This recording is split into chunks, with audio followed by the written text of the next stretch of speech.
चलू मिली सब कोई करेला सेवा, मुसके सवारी एले गणपति देवा, गणपति देवा।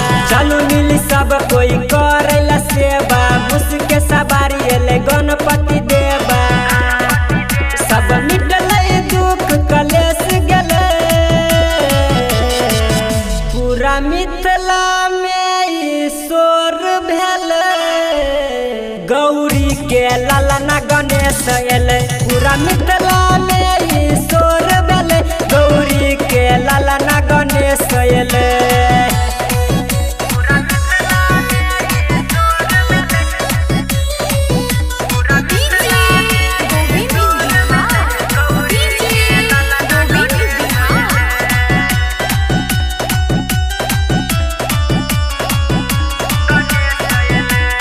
रिद्धि सिद्धि संग गौरी महादेव एले, चलो संग में दर्शन पाब लेब। स्वर्ग से सुंदर आए धरती लागई छे,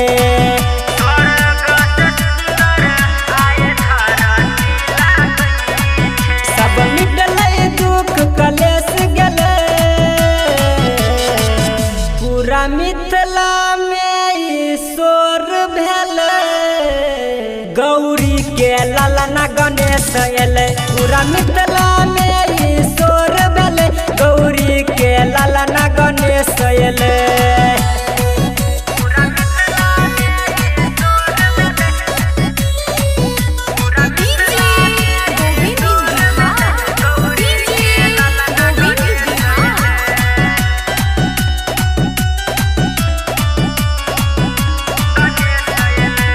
राइटर राजा के ने छै का तैयारी, गणपति पापा एले हमरो दुआरी।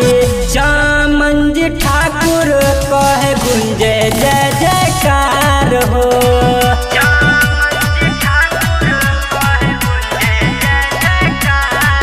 सब मिटले दुख कलेश गेले। पूरा मिथिला में ईश्वर भेले। गौरी के लालना गणेश एले, पूरा मिथिला में ईश्वर भेले। गौरी के लालना गणेश एले।